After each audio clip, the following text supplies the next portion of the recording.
a lot of people who are into like what I would call like the OG original AI safety community are in it to make AI.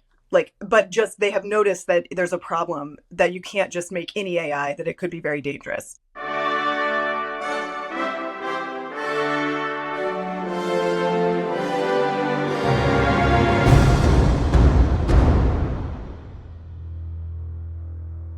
Welcome to For Humanity and AI Risk Podcast, episode number 48, AI Safety's Limiting Origins. I'm John Sherman, your host. Thank you so much for joining me. For Humanity is the AI Risk Podcast for the general public. No tech background required. This show is solely about the threat of human extinction from artificial intelligence. Okay, so I have some exciting new things to tell you about this week. First of all, big news. A brand new, just announced AI Safety Summit in San Francisco this November. There was the first AI Safety Summit last November in Bletchley Park in England. Then the second summit in Seoul, South Korea, with less of a focus on safety in May. The third summit was supposed to be in France this fall, but that was delayed until February. And as we've discussed on this show before, France is a leader in AI risk denial thanks to Jan LeCun, so that summit was looking pretty grim for those who believe in AI risk and care about it. And so now the organizers of the Bletchley Park Summit said, wait a minute, let's have a solely AI safety and risk focused summit in San Francisco this year on November 21st and 22nd. Hell yeah. What a fantastic idea. It is taking shape right now, but I can tell you this. I already have my plane ticket. I will be there. I'm not exactly sure what I will be doing, but I will be there. Pause AI will be there in force. This is a huge opportunity to use a moment to get the world's attention focused on AI risk. So certainly much more on that coming in the next few weeks. One quick news blurb. It's the world's most dangerous man. OpenAI CEO Sam Altman showing the world once again what the person with the most power on earth is also a complete and total liar. Sam Altman once told the board that they should be able to fire him. He was lying. Sam Altman once said he'd give 20% of the compute power at the company to superalignment. He was lying. Sam Altman once said he believed AI regulation was important. He was lying. Sam Altman once said for safety reasons, OpenAI should be controlled by a nonprofit free from commercial pressures board. He was lying. And when Sam Altman once said under oath to the U.S. Senate this, turns out he was lying too. You make a lot of money, do you? No. I paid enough for health insurance. I have no equity in OpenAI. Really? Yeah. That's interesting. You need a lawyer. I need a what? You need a lawyer or an agent. I'm doing this because I love it. Thank you, Mr. Chairman. Shocker. None of what he ever said was actually his real plan. Last week, Sam is making OpenAI a for-profit company, and he's taking equity. He's moving to gain total control, Zuckerberg style, but not control of Facebook, control of a literal Death Star. The moral of this story, Sam Altman is a liar. We cannot trust him. And yet, it appears that Sam Altman alone will likely be the single human who will decide if humanity risks omnicide for the sake of Sam's sweet technology. This one man, potentially controlling all life on Earth with the kill everyone button alone. Again and again, he lies and moves the goalposts. Sam Altman cannot be trusted. When will the world wake up to this brutal fact? Okay, fun announcement. So we're going to try something new here and see how it goes. I'm excited about this. So we now have 4 awesome volunteers who have asked how they can help promote the show. And we've been meeting weekly on Thursday nights for several weeks. It's cool and fun to get on a Zoom link and talk to people and see the faces of people who see these issues the same way that you do. It feels good to build community. So we're going to try something different. For maybe the next month or so, we're going to do a Zoom-based weekly live For Humanity community meeting. I'm not quite sure what's going to happen. What's the point? I just know in this increasingly non-human world, having real human contact still counts. Even though it's Zoom, it is still meaningful. Carrying around AI risk realism is a heavy weight to bear. Some days it feels heavier than others. So we're just going to meet face to face and talk about this stuff and see where it leads. I'm really excited about it. So please stop by. I'm going to open up the Zoom at 8:30 p.m. Eastern Standard Time on Thursday nights. There will be a link in this show notes, and we will see what happens. Okay? Love to see you there. Okay, on to this week's show. So, we're going to get up into the highly flawed origin story of the AI safety and risk movement. This is something I was shocked to discover as I learned more and more about AI safety and risk. The movement to pause AI will be the largest mass movement in human history. However, it's not going nearly as fast as it should be, and I spend a lot of time thinking about why. Holly Elmore is the founder of Pause AI US, and she has a lot of thoughts about this as well. AI safety began in the rationalist, effective, altruist world, and its roots are severely limiting the growth of the movement now. This is a crisis for the world. The AI risk debate must move past its roots, or we are all in big trouble. Here is my interview with Pause AI US founder, Holly Elmore. So nice to see you. How you doing? Oh, I was going to say good, but that's not true. I'm pretty stressed out. It's a hard life. Yeah, but I'm also very happy. There's lots of good things in my life. So there. Nice. Excellent. So the subject of our conversation today, I think sort of like writ large, is we see these polls all the time with 70-80% of the people supporting sensible AI risk regulation. We have a sense of it from sort of like the world around us. And yet the movement is so small. And I ask myself all the time why. And I think looking at the roots of the movement reveal a lot. And you've been in this thing for a whole lot longer than I have and have some thoughts about this. So just give it to me, Holly. What are your thoughts about the roots of the AI safety movement and maybe some limitations that it is creating in the current environment?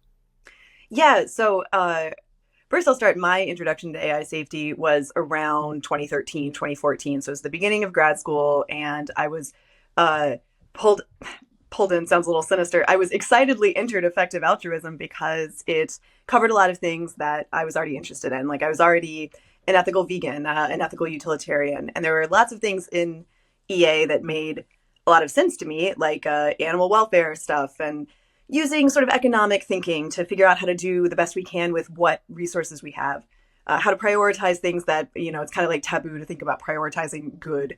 So all of that like made perfect sense to me. And then there was this other thing, which was AI safety. And I thought like, what? Like it was the only thing that didn't immediately like click with me. I didn't think like, yeah, I thought like, what is this? And so I talked to people about it, and I remember thinking like, I never thought like these arguments are wrong or they don't make sense, but there was always something that I was like, I don't know, there's like something sort of like culturally off, or like I kind of like, and so I kind of felt that way for like the next couple years, but gradually yeah. Can I just kind of one little question, Holly, like to the original sandwiching of the two things?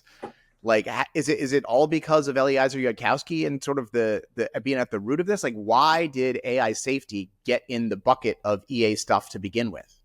Well, see, it took me a long time to like know this full story. So I came at it from the EA perspective, which is, impact, thinking about how do you do good and like in a utilitarian frame, like thinking about how do you, create the most positive well-being and like reduce the most suffering for people. And the way that AI safety got in there was just that the magnitude of the threat we're talking about with X risk. So just how negatively people would be affected by an AI catastrophe. And then later there was more explicit thinking about the future. Like there wouldn't be all these future generations and that would be bad. So, that's long-termism you may have heard of.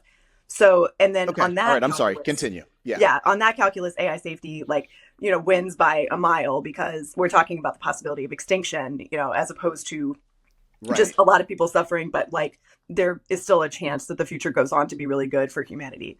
So, yeah, so like that was why it was in EA thinking, just because of the how it affected people. And I Right. always The thought of biggest it. problem. Yeah. Right. And and this just as a preview, like I do work on AI safety today for that reason. I think that that's correct. Um, but I didn't know for a long time. I didn't like know enough people from sort of the early AI safety days to know that it had like a pretty separate origin.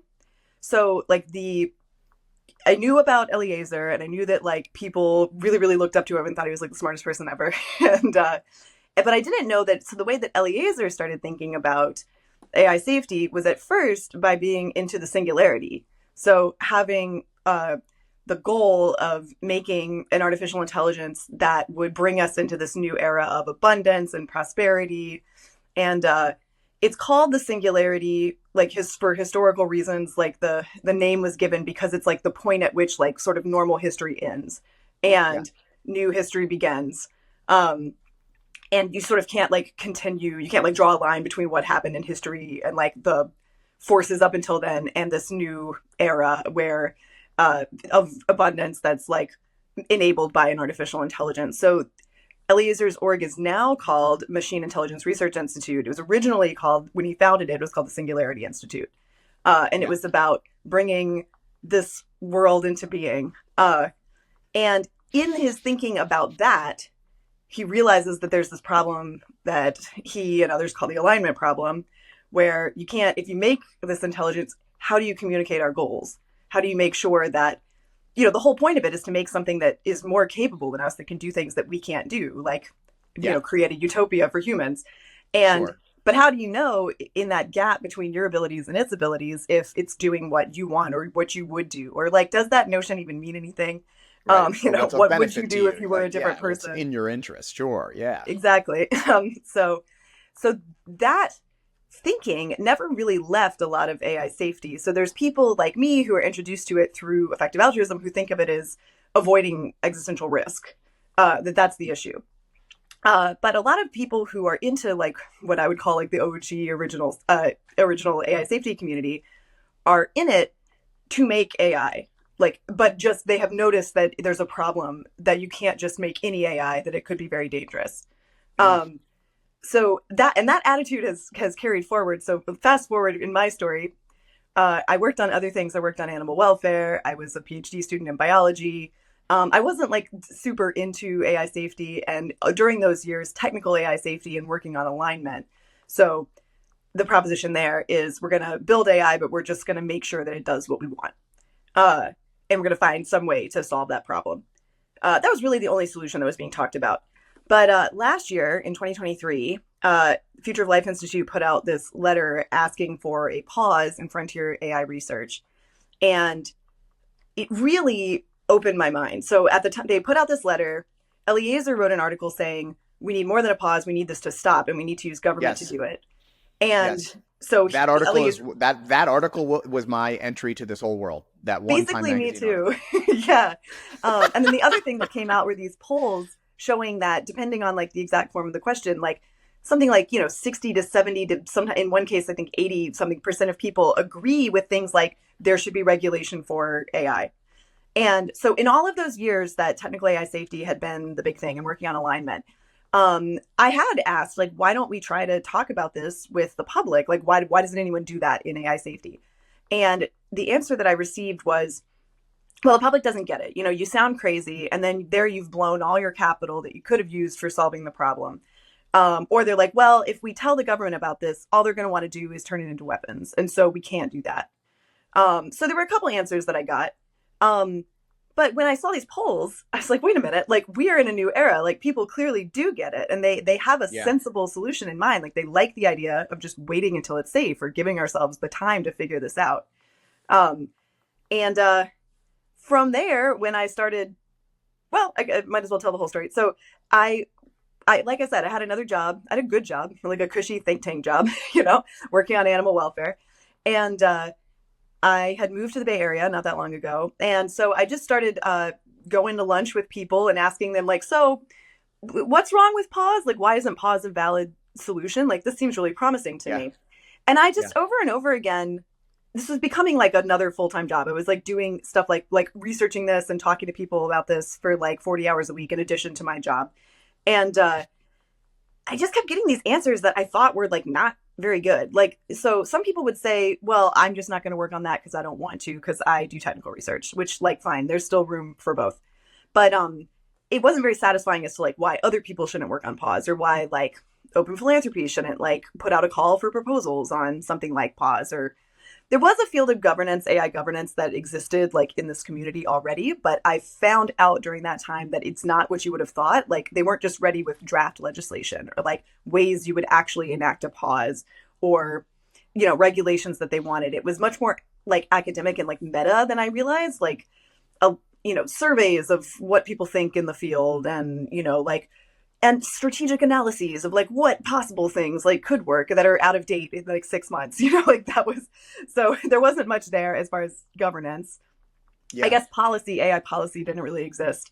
And then these technical objections I would get sometimes. Some people would say, oh, the pause would actually be bad. This is probably the majority. Probably 70% of people I talked to said a pause would actually be bad and like backfire. Because we won't get to cure all the awesome things it's going to do for us, and the gravy train won't show up first, or what, Some people would actually say that. I came to think that was like what was really behind a lot of it. To foreshadow, yeah, I came to think that a lot of people just want to build AGI, and like that's it. Like, they don't want the solution to be we just don't do it, or especially we just don't do it in my lifetime before I die. We should take a detour on that. Yeah. Yeah, like that is so the my life is the only life that matters mindset is so nuts to me. Like this, like, if I need to go into my office and watch this Frankenstein get off the table and walk around, and if it comes over to me and kills me, that's just fine because I got to see it walk. What the fuck is that? Yeah, I mean, I hear the phrase like AGI is the win condition for humanity. There's like, but like it doesn't. There's a lot that, but a lot of people who are into like what I would call like the OG original AI safety community are in it to make AI. Like, but just they have noticed that there's a problem that you can't just make any AI, that it could be very dangerous. Right. There was this fantasy, maybe it wasn't such a fantasy like 20 years ago because it seemed like this was all so far away, but that like we would just discover this one elegant technical solution. We would discover alignment. Right. So Muri's like original work, like once it became Machine Intelligence Research Institute, was most associated with agent foundation. So like doing game theory on like what would a more rational agent do? Like, how can we do things to cooperate with it? There's this concept of acausal cooperation. So like doing just, you're both following like the optimal decision theory algorithm. And so like even though you don't have time to like negotiate, because like as soon as like a super intelligence just boots up and exists, it's going to already know like what is the optimal thing. And so like we have to be acting as optimal agents, so it will model us as optimal, as agents that it can cooperate with. So this is the kind of, yeah, right. What? So that's the kind of thinking that like Muri is doing. But there's the potential there for this like much more elegant solution. Like, oh, if you just kind of solve decision theory, then you could know the answer to how you handle the AI, and then maybe you can control it and like get it to do what you want. Or another historical detail to remember here is that early AI alignment thinking is not taking place in the context of machine learning, which is now the dominant paradigm. So like the LLMs, like your chat GPTs, and those are all large language models that are made by machine learning, which is a different process than what they were thinking about then, which was like literally programming an AI like with code. So like a human says these are the procedures that an artificial intelligence will follow. The idea then was like, we'll find a way to figure out the human utility function and we'll like put it in the AI. And there's lots of problems with that still, because like humans might not have one coherent utility function. What about multiple humans? Can you put that in programming? Like all of those things were unsolved, but there was like how? But like at base, there was this idea that like there's something that we can do to like give the AI the same values. Whereas like with Right. machine learning, what you're doing is there is coding, but what you're coding is the training process. And the training process is something, it's similar, it's called gradient descent. It's similar to natural selection. It's Yeah. just searching this huge area of possibilities and like finding one that is optimal. Um, and so we can't just, we don't even have that. Like the idea of like having the same utility function that you could check. We don't know what utility function. We don't know our own utility function, and Right. we don't know the ML's utility function. So Right. all of that, there was once maybe a reason to think that there was going to be an elegant technical solution in the form like something was going to solve alignment, but one, a lot of those possibilities were exhausted, and we ended up in a world where we're using machine learning, and it's not the same. And two, just superintelligence is so much closer on the horizon now. Yeah. That it's time to let go of this idea that I think this like fantasy that, oh, we're going to come up with a costless solution that's not hard, like making people cooperate. Like I think we Right. only have solutions like cooperation that we know can happen. Yeah. Okay. So let me just do a little bit of a recap here to make sure that Sure. I'm tracking this correctly. So we're saying that the AI safety movement came from the effective altruist movement and the rationalist movement, and it was thrown into that bucket of stuff because it's the biggest problem. So of course, having an effective solution to the biggest problem is very important. But then we are realizing that many of the people who are sort of the godfathers of the AI safety movement, and I'm going to put Eliezer Yudkowsky himself in this bucket because he originally started out as an AI enthusiast. Let's make this thing. Then he realizes, oh shit, if we make it, it's going to be super dangerous. He had that turn and that sort of epiphany, but all the other people who were with him along this trip maybe didn't have that turn, and they're still in the we really actually just want to make the thing. We're really not that scared. And so my question is, are there people in the AI safety movement who are like known leaders in the AI safety movement who you think genuinely don't have safety as their primary interest? Or like how has this attitude of we want it safe, but actually we really just want to make it, how is it seeped into the today moment that we're in? I think it's a little more complicated than that. I think some people really do want to protect the world, and that is what they would say is their primary goal, but they've like not taken to heart how things have changed. Like they really are still believing that no, it's always better to do research and science, and so like that has to be the answer. Like, we have to just and so they kind of tell themselves like what I'm doing is most effective because I'm really trying to understand, even though what they're doing is like advancing capabilities much more than it's advancing safety. And like, if we go too far with the capabilities, like we could all die, you know? So there's a lot of that where I think people just it's not their aesthetic, to pursue like a janky regulatory solution. Like that to them feels like inelegant and dumb and like Politics is ugly and gnarly, and we don't politics want to is the mess with mind that. killer, right? That's the less wrong refrain, which is funny. That's from an essay in the sequences by Eliezer, but it's like not a huge line, but people say it to be like, basically when I started talking about like political stuff, they were just like, but that will kill our minds, so you can't talk about that here. Like I got a lot of that. But the other like more complicated thing is that I think a lot of people who were into AI safety originally came from spaces like extropianism. So like, and talking about like using the cosmic endowment. So like, having humans like populate the whole galaxy, like that sort of thing. So, Nick Yeah. Bostrom writes superintelligence, in many ways kicked off the first wave of like, you could say mainstream, but more like academic, interest in AI safety. That's totally his background, is like thinking about astronomical waste is one of his most famous essays. So, and that's about like, oh, what if nobody like enjoys all of these other planets, like the rest of that's like a real shame. It's like a moral shame. So there's a lot of like transhumanists, like people thinking about like, how can we how can we like live long enough that we can travel to other planets, and like, what could humans do? Like, how can we push the boundaries of like what's Yeah. possible in a human life? And obviously that's related to like the good, human good, but it's not the same as like the EA perspective, which is more like impartial. It's Right. about doing good for like not just humans but also animals, and like and it's not generally like privileging an outcome where humans like master the universe, you know. Right. uh, Can I just throw this in? So this is just one thought that comes to mind as we talk about like us taking humanity and spreading it all over the galaxy. Like, that's a pretty rosy opinion we have of humanity as humans. Like, I think there's fairly a lot of objective case to be made that we haven't figured our shit out yet, and we should not be spreading anywhere.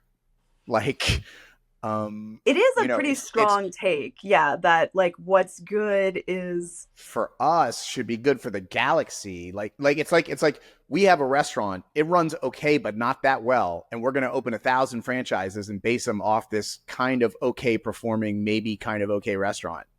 so Like like in we probably effective should. altruism. There's a lot of talk about that. Like, would that even be good? Like, what about like native species on other planets possibly? Like, what if people take factory farming to other planets? Like, will that just make them also like a moral catastrophe? You know, right? And what if Sure. their humans don't know how to treat each other? So like, what do we do? You know, Right. um, What if the yeah. only place there's war in the whole galaxy is on Earth? I don't know. And we poured it out to everywhere. I have no idea. You know what? So yeah, that is a very strong like values based conclusion, which did get obscured with AI safety because it was kind of like, well, this is so dangerous. Like everyone could die, humans could go extinct. So like we all agree that that's bad. But like, and while we were only talking about alignment, kind of that masked the differences in people's motivations. Like I really did think that people were primarily focused on like saving the lives of people on Earth and like preventing them from suffering in a horrible catastrophe, like that, because that's to me the biggest thing. Yeah. But when pause as an option like came on the table, and when Eliezer, you know, changed his tactics and wanted to do public communication for he says stop now, but you know, something like that. And like that kind of revealed like who was like more concerned about like suffering and catastrophe on Earth, and who was really motivated more by the idea of the transhumanist future, the glorious transhumanist future. And they're not, when there are other solutions other than alignment available. See, because the glorious transhuman future depends on greater than human intelligence, like abetting it. And there's also like, so to answer your earlier question about like, oh, how are we ready to like spread humanity? Well, like the idea is that the singularity would be ready, you know, because like we'll have figured it out, you know, and like the singularity will know what to do. And It'll take all so, those rough edges of us and just smooth all our rough edges out with yeah, they its just find the best oracleness. solution. And there'll be material abundance because it's so smart and it knows how to like get all the materials we need and like use them properly. So there won't be any conflicts over that, you know. And then some people's visions of the singularity are much more sinister to my mind. Like, I actually can't say who this is, I guess, but an anthropic researcher told me that, because I said, you know, like we were talking about post singularity governance, which I'm glad somebody's thinking about, because it used to just be people would just, including me, like even I'm not even into the singularity, but I would like answer any question about the singularity like it was like a hypothetical philosophical question. It'd be like, well, if it was like a perfect AI, then of course it would do like the perfect thing. But like, of course, that's not what we're talking about. We're talking about like a real AI that would, you know, like per- almost guaranteed not to be perfect. Like who knows how flawed, but so we were talking about sort of like, okay, like, well, if say this singularity happens, like aren't there still issues that like need to be solved, and like what do you do once we've like lost control to the AI that runs the singularity? And I brought up that there's, even if the singularity happens, like there are still things that are limited. Like if I care about interacting with other people, they still have freedom, you know? So if I don't know, if I'm in love with somebody who doesn't love me back on Earth, like in the singularity, like my singularity is getting to, you know, be with them and have them love me back, but I can't, the singularity can't make them love me back. It's not going to be genuine. Um, and they said, well, you know, I think it's going to be cheaper to simulate everything than it is to, you know, like create physical environments. So you'll probably just have a really good simulation of that person who does love you. And that like this would just be, everyone would just be in their own matrix essentially. Like, and I'm not gonna yuck his yum on that, because I think like, I don't know, I think it's complicated. Like the pleasure machine thought experiment is not as easy as people say, but I think people genuinely have different values about that, and it's not going to Yeah. be everyone's singularity if you can't just simulate it for everyone unless they're being deceived, and then it really is the matrix. So there's like a lot of I've got a bit sidetracked, but there's a lot of like just fuzzy and like magical heaven thinking that doesn't add up about the singularity. But like the idea is that it'll like essentially take care of every problem. And so some people really believe that by seeking AGI, by seeking the singularity, like that is the best thing they can do for humanity. And maybe it's worth the risk that everyone dies. Yeah.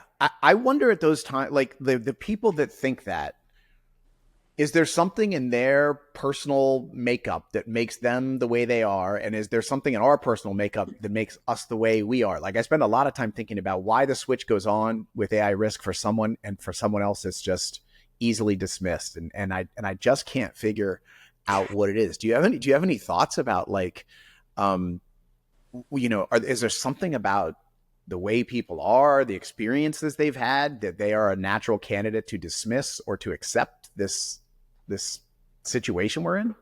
I have a few thoughts. I mean, I haven't like cracked it because, recently in my work, like the thing that's occurred to me the most is I'm trying to hire an organizer in California. And I want somebody with activism experience and I want somebody who understands this issue. And that's just not a large area of overlap. Like it just turns out to be not the personality that like goes out there and like fights for a cause in like a grassroots way is just very different than the kind of personality that up until now has like been willing to entertain this abstract proposition. And so there's definitely that. And I think you and I are sort of people who have, and like a lot of pause AI are people who have like enough of a foot in both worlds to like see the potential for a movement, like use activism to address this problem. But I think I take a lot of inspiration from like climate change. That used to be, climate models are hellishly complicated. It's hard to get other climate scientists who didn't make the models to comment on climate models. I mean, they're very, very difficult. And there's a lot of difficult science that goes into figuring out, like, yes, we can like trust these estimates. Like we should expect that the temperature is going up. But that's mainstream now. I mean, not everybody, of course, like understands all the details, but like they understand like the key things they need to know. And so we have this full spectrum of people. It's not just scientists. It's not just, people who like to read about complex science topics who are able to, get in it. And it includes people who are like, everybody's touched it. Everybody's had a weird storm. Everybody's had, seen stuff happening in the news. They've seen predictions like come the true. weather is changing. Yeah. So like it's affected their lives in some way. And I'm hoping that this can, like, the gap will close in AI safety as people, as like they're much of the premises are more mainstream. And so like more people can like interact with it in their own way. But another thing that's going on is that AI safety is an incredibly closed community. So bad. It's such a problem.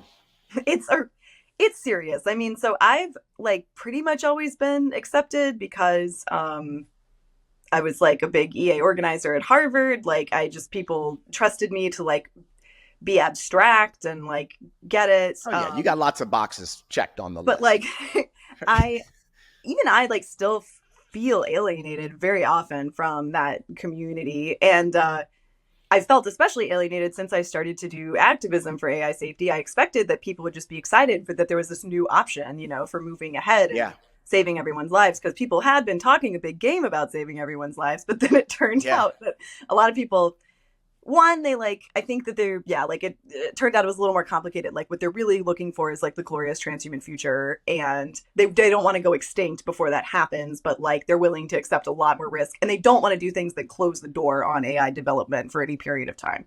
Even at all, even narrow the door. We're gonna turn that door in a little bit. They don't even want that. They want the door wide. No, which is wild to me because like to me, this is, I mean, if I imagine like, I don't know, waking up in 100 years and somebody tells me like it worked, we made it through and we have aligned AI, I would assume there was a pause because I don't see any other way.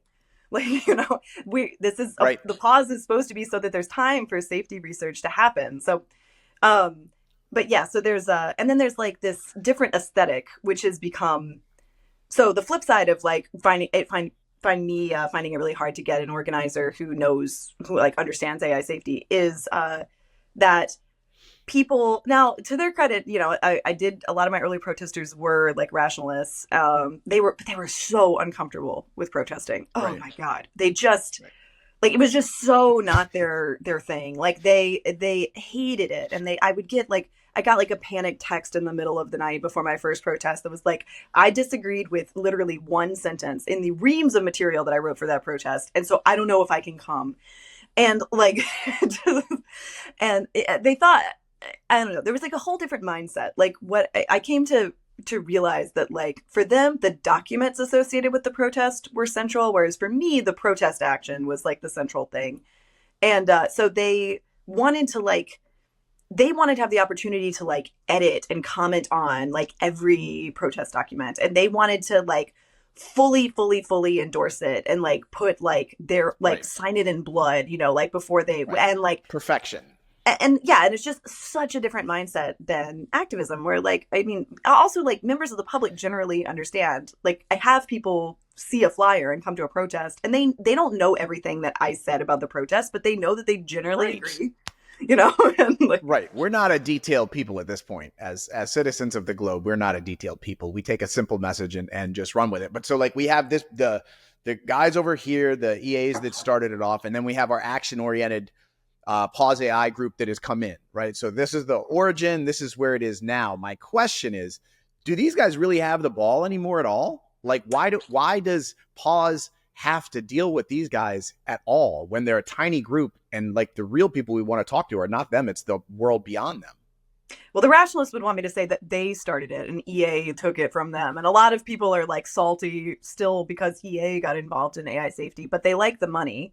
So the money is like really, Pause AI doesn't have that much to do with EA, because the biggest EA funder, Open Philanthropy Project, will not fund activism, and it's not really clear why. I've gotten some very evasive answers, but I don't know. Maybe they would change their plans. Honestly, at this point, it's kind of a blessing, because I like the freedom, from that whole like part of the community. That is more the way that Open Phil thinks, is the EA way, and Yeah.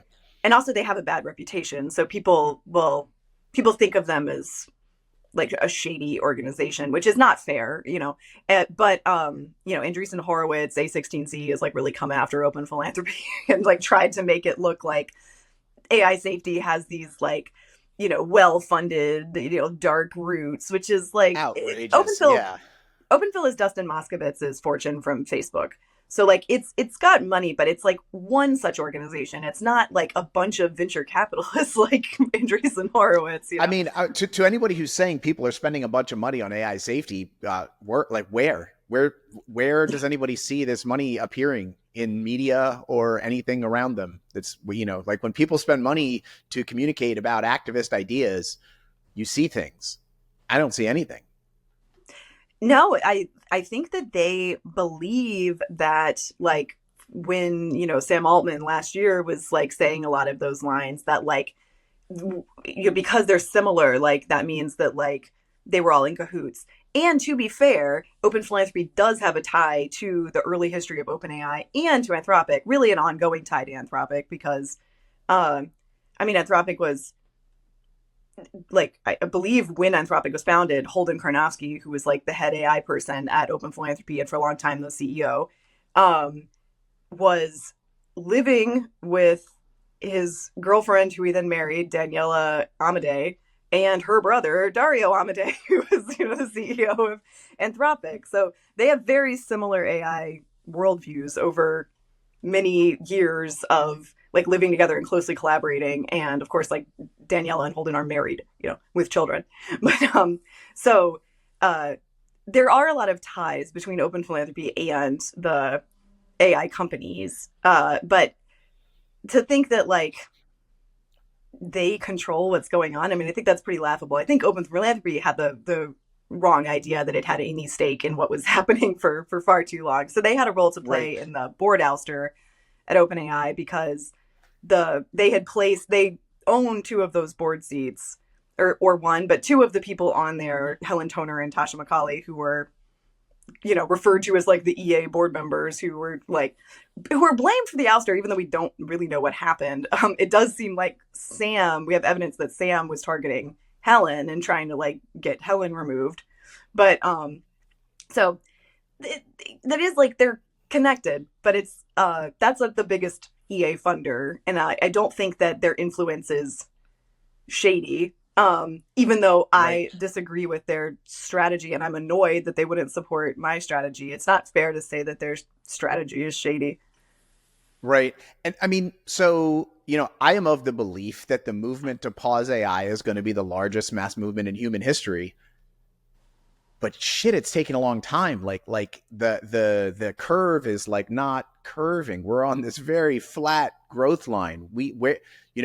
Where is the growth line of pause AI as it relates to the growth of the capabilities of these damn models?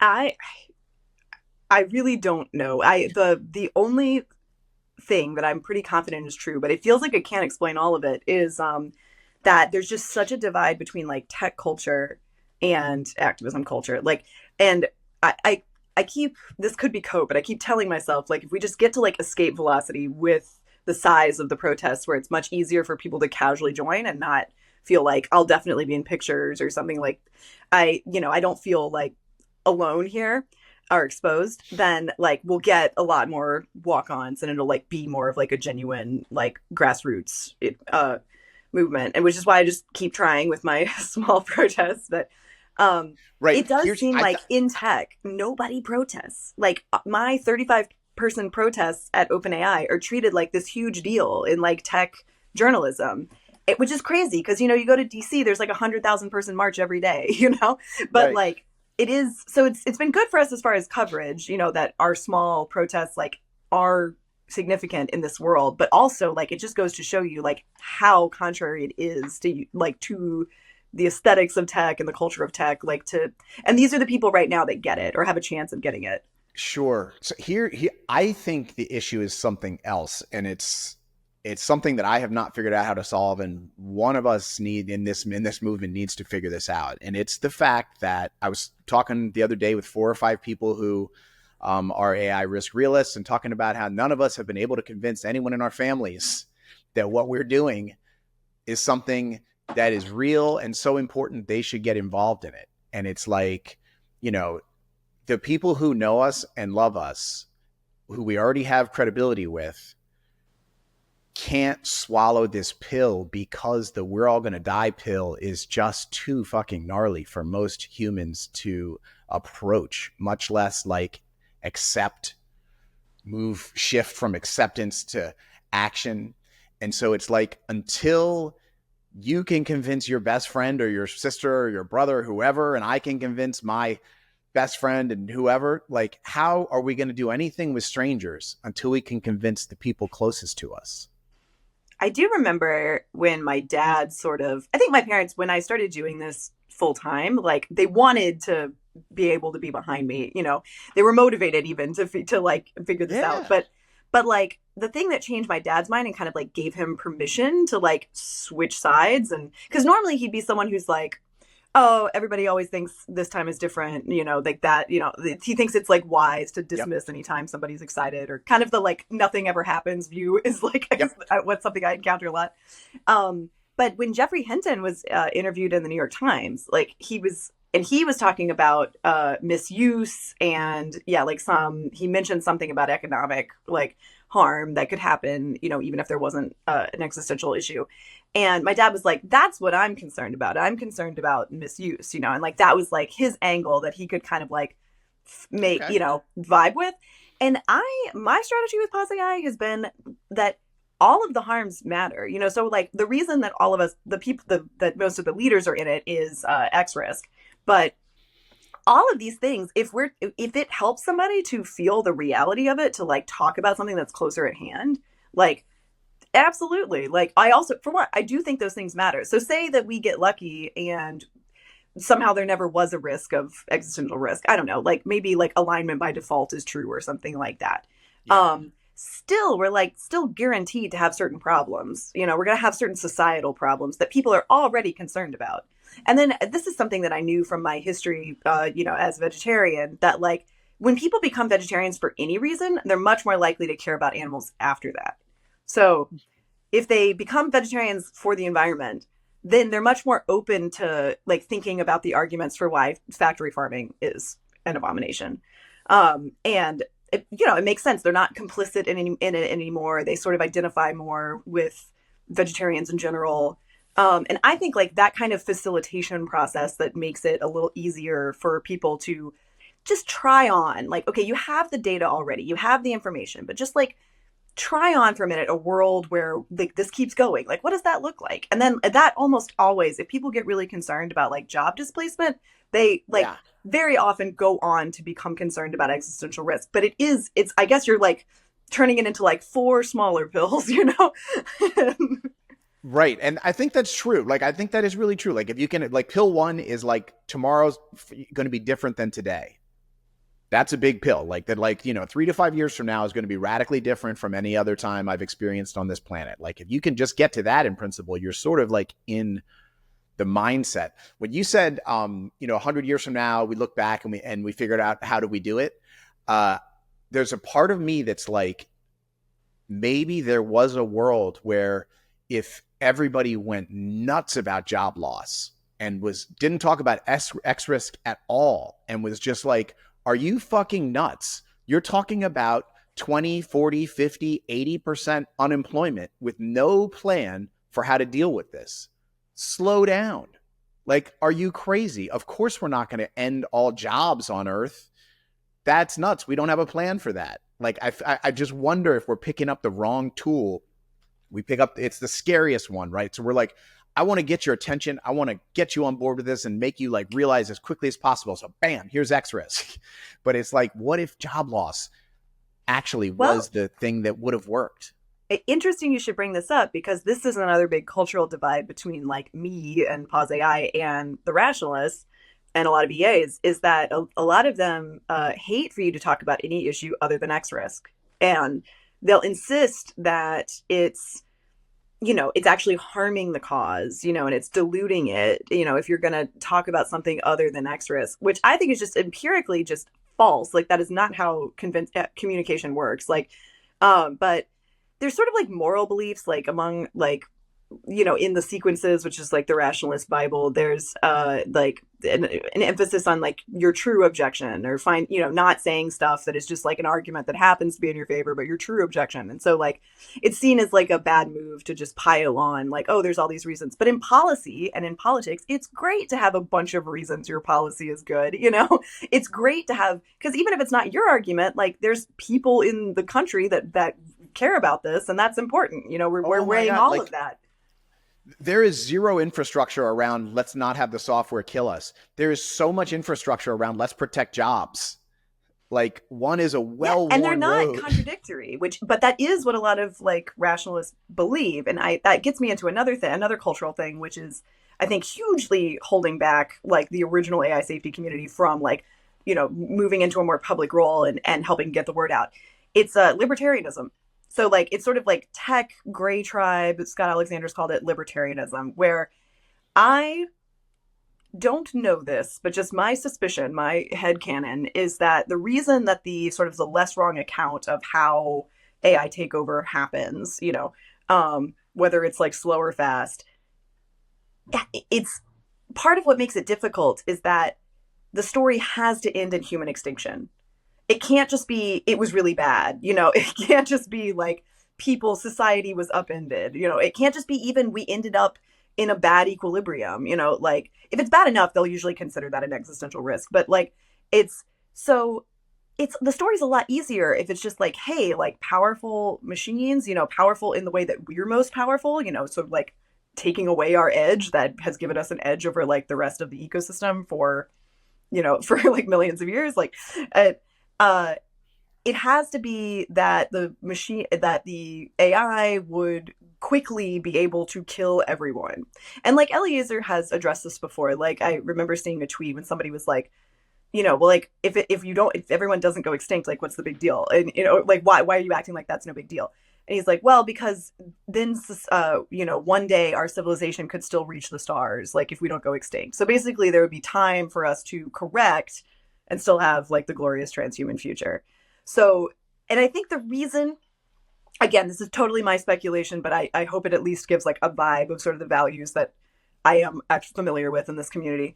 I think the reason is that it's like not okay in sort of like tech, like progress focused worldviews. And I would almost call this like kind of like the tech religion, like to say like that just because a tech is disruptive, like it should be stopped. Like there has to be a very extraordinary reason to intervene in technological innovation, especially if it's considered like on the tree of progress, or like this is the tech tree leads to AI. There's this belief that it's like inevitable, like we develop technology that goes up to AI, and this is like our destiny. Right. And so even though like even if like everyone on Earth didn't want to go in that direction, there would still be some kind of like compelling reason that like we have to, or if somebody wants to do that, you can't stop them, because that's their liberty. And so there's like a whole different set of values that I just think is crazy. And if you just like take it, I don't think it's crazy. That's not right. But I mean, I just think like in this situation, it brings you to a crazy conclusion. Like that how, like, if we all think this would be bad, or even if we most of us think this would be bad, we should be able to say no, like it's wild to think that like some other principle like stops us from. Yeah. Exactly. Like how do they view the sort of ethics around consent and the fact that like literally the stuff you are poking onto your keyboard in California might kill my son in Baltimore? What the fuck? I mean, I have asked a lot of people what they think about consent on this, and a very common answer is basically like we know better, or an AI, the singularity would know better. So the singularity would know better than they do. Like what is So good for them. let me the human speak for the singularity in the Yeah. future. Well, because I'm smarter is like the subtext. Like I'm more rational. I know more game theory. Like I, know what they should want. So that's if they care at all. I think like a lot of people genuinely, I think like they wouldn't say this, but I just get the sense that they're like, you can't stop me. You can't stop me from pursuing what I think is best for me. And like, that's my right. And just sort of like, après moi, le deluge. Right. But we're like, Nate, it's like if you, you can't cut down the tree in your yard and have it fall on my house and be like, I was just working on my yard. There's also this, so like Miri went through a period where it talked about, like you may have heard the term pivotal acts. And that was basically anything that stops another party from building an AI. So they're thinking about like, okay, so I think this started in the era where they thought they were going to like build the singularity. And then it continued into the era where they were like, oh no, there's this big unsolved problem. But if we solve it, we need to make sure that like somebody else doesn't build an unaligned AI. And so there were like, actually, I've been told that like by the like real definition of pivotal acts, like what I want, like a treaty that pauses AI or like stops building it is also a pivotal act because it stops everyone from building AI. But like one, like what people tended to take away from that was like having an AI that takes over everything and then make sure that nobody else builds an AI. That's a pivotal act. So like the logic there is like, well, if we didn't do it, then like the next AI would do this. And so we have to. So it's not, even though we are getting to impose our preferences, it's the alternative is that just somebody else will do that. And that's better Right. for humanity. I mean, in both of those instances that you raised, they're saying that like they know as much as the superintelligence. They today know as much as the superintelligence will in the future. Therefore, listen to them today because they're speaking for the future superintelligence. That's I don't even know. I think they might have just thought we're going to get there first because nobody else is paying attention. Like, I'm not even sure if they thought like, I'm sure they thought they were like morally worthy. They thought they were doing this to like save people's lives too. But like, I don't know. Okay, so I think let me just, ask honestly, you this. they didn't think about it very much. And and I know that because I didn't think about it very much. I would hear this stuff and I wouldn't think like, how undemocratic is that? And I think I honestly just didn't think it was going to happen.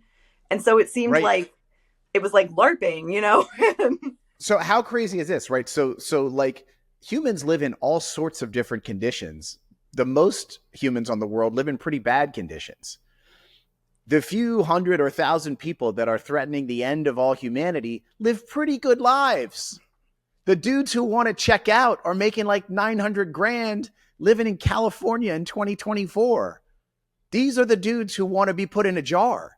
What about the like cobalt miners in Africa and like the people who are leading like really horrible lives on this planet? how fucked up is humanity if the people at the top of the food chain are the ones running to punch out? Well, a lot of them are running to live forever, so interpret that as Oh, you right, may. right. Right? Yes. Yes, of course, because that seems reasonable. That seems like a plausible future for someone in 2024 would be forever life. I saw Ray Kurzweil give a talk at something, and he literally said to everybody in the room, if you're alive 5 years from now, you'll live to be 150. Well, people who work in that field, which I'm very sympathetic for, I think like trying to extend human lives, great. Like we should be doing it. I would like to live longer, like, and I want, all humans to be able to live longer. There's a lot to figure out, but like, in Yeah. principle, yes, absolutely. But what was I going to say about that? I was just going to say that, but like they that kind of like Candyland talk is they like, have to say you know, that because they like it's really hard to they feel that they have to say that because it's really hard to motivate people to work on age, like reversing aging for people 300 years from now, even if that's as long as it's going to take. Like they have to make people believe there's is some it? Are we realistic that chance. fucking selfish? Like are cancer researchers like, if this doesn't cure cancer while I'm still alive, I'm leaving the lab? I'm walking out of the lab? I don't think that's how they feel. I think they're like, People who do if the work I did today cured cancer 50 years from now, I would work around the clock to push the ball each millimeter of the way to get it over the line in the end. I know that they at least think this. I too think like, I don't know, it seems very noble to me, like to just be a part of it, but if the truth is you're going to die either way, like why would you not, but the anti-aging community and like the anti-death community like have pretty big chips on their shoulder. Like people ridicule them a lot, like for reasons that I think are very silly. Like I don't know, like people like ridicule cryogenic freezing and like what's wrong with that? Like if it seems like If it it works, just they're increases yeah. it takes your odds of ever coming back from zero to maybe slightly something, and if I had the money, I would sign up for that. Like why not? But obviously it's not like my top priority. I don't really think it's like near working, but yeah, so like I think I have a reasonable stance on it, but a lot of people are very threatened by the idea of like overcoming death because they have a lot of cope about like how death is actually good, and then like the people who are against death, like if it's just a hypothetical idea like to a people and they don't think that they're gonna have a chance of living forever, like they are gonna have a chance of living forever, like they don't overcome that. I don't know, I don't think that that's justified because I think it's pretty dishonest, but like I think I've seen their psychology a lot, and like they sort of feel, I think also a lot of people working in anti-aging or like in ending death, like they have to be somewhat deluded that like they're not going to die. Like a lot of what motivates them to work is their own fear of death, like pretty intense fear of death. And I know people who were like raised transhumanists, like in California, who literally I was told when I was talking about pause that pause being on the table was the first time they had considered that they might die.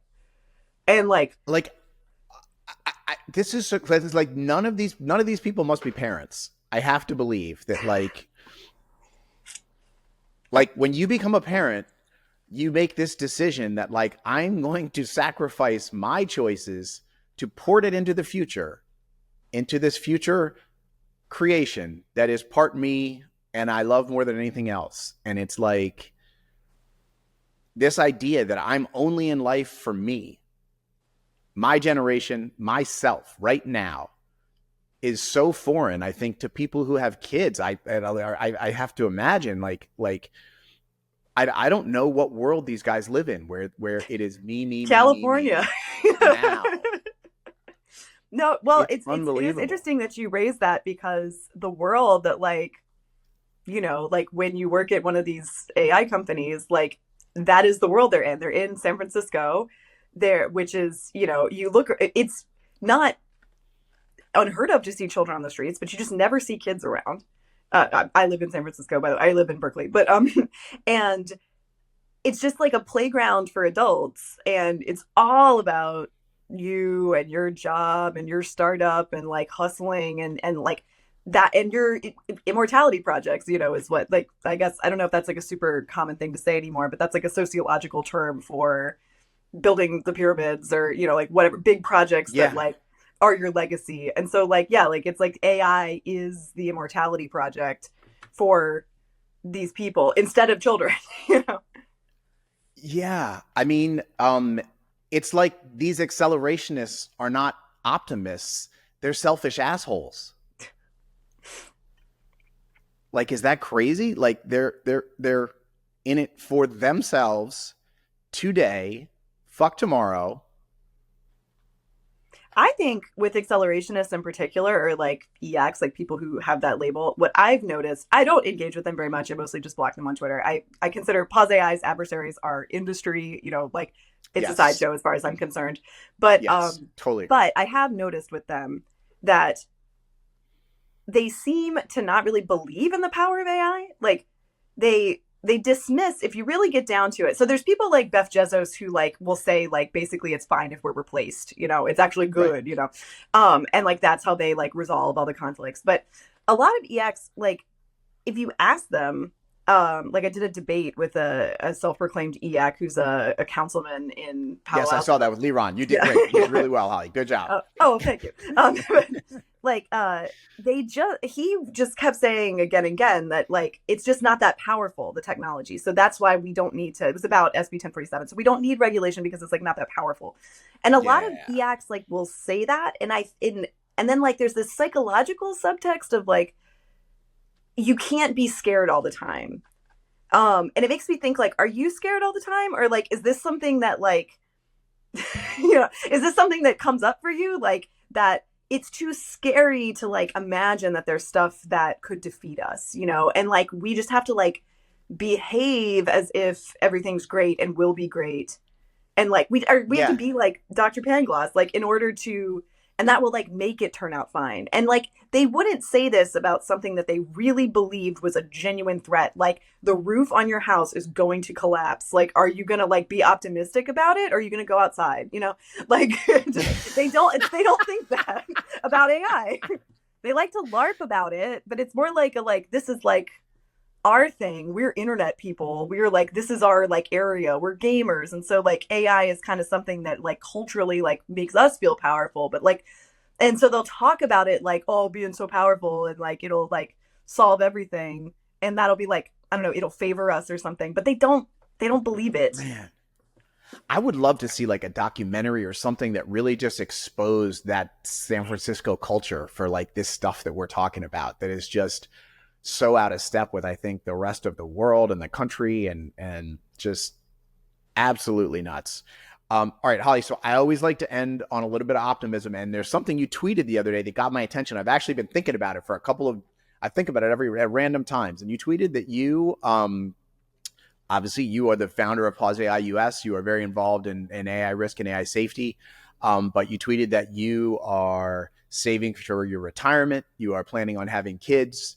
You have a pretty long view of the medium to long view of the future. And I like it because I have gotten myself to a place where like my view is sort of like past 5 years, I don't really know what the hell's going on this planet. But I am encouraged that someone as smart as you are and in the position you are thinks what you do. So tell me and the audience why you have that optimistic view. I think it's really important to stay invested in the future that we want. Like, I think that's even if I thought, I mean, if I knew with 100% certainty we only had 5 years, I wouldn't save for retirement. But, even if I thought that was the most likely outcome or something, I still think like what we are fighting for, what we're hoping to overcome, so that we don't only live 5 years is to be able to stay in this world. And I don't know, maybe I won't even need my retirement because the world will be so good, or we'll have UBI or something like that. It could even be better than I expect. Right. But yeah, I see a lot of people like, especially like around 4 years ago, 5 years ago, actually Eliezer just like gave up and said that we were all going to die. And it was, he said like Miri's new strategy, death with dignity.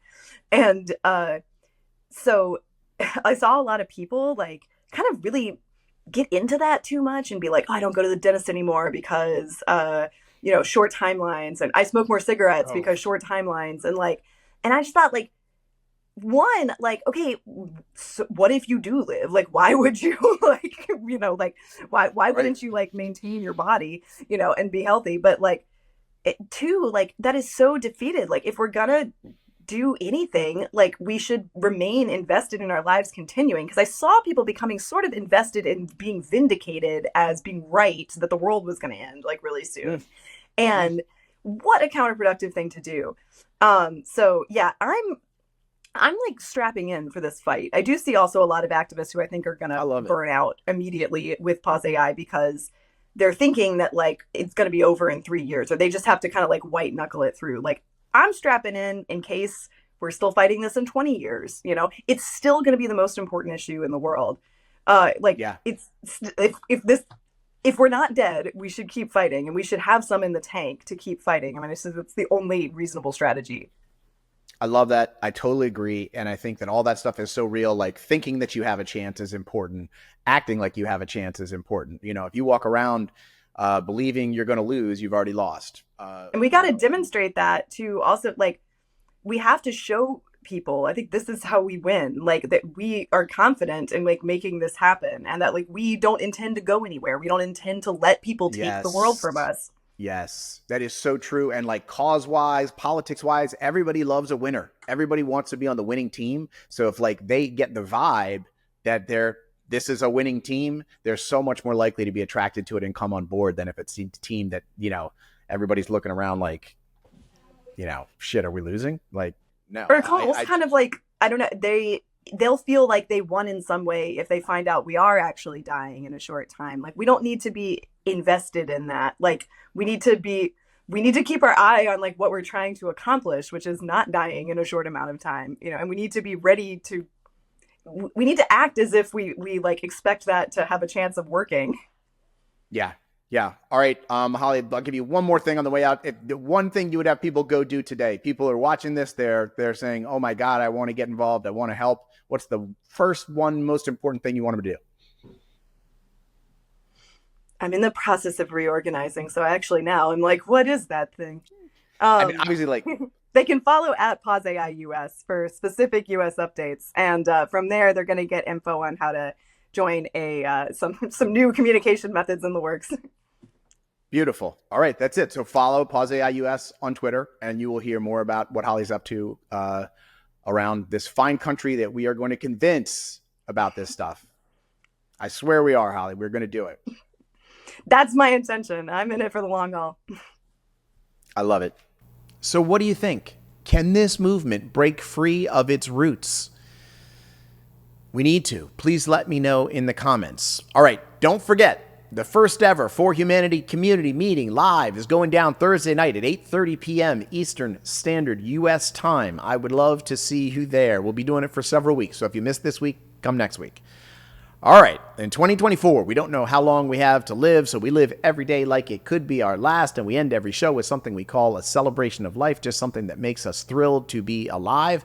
Today's celebration comes from our guest, Holly Elmore.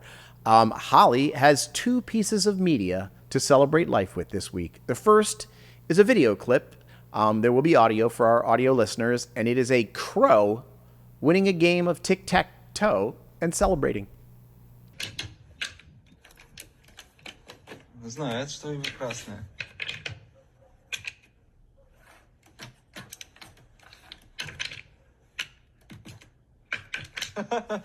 Молодец.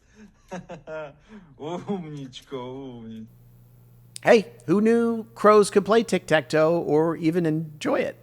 Amazing. And then Holly also sent this photo from a few weeks ago with her partner Alvaro at the Grand Canyon, out enjoying all that life has to offer. Bravo, Holly. Come on, y'all. Let's get out there and enjoy this amazing life and world we have while we have it.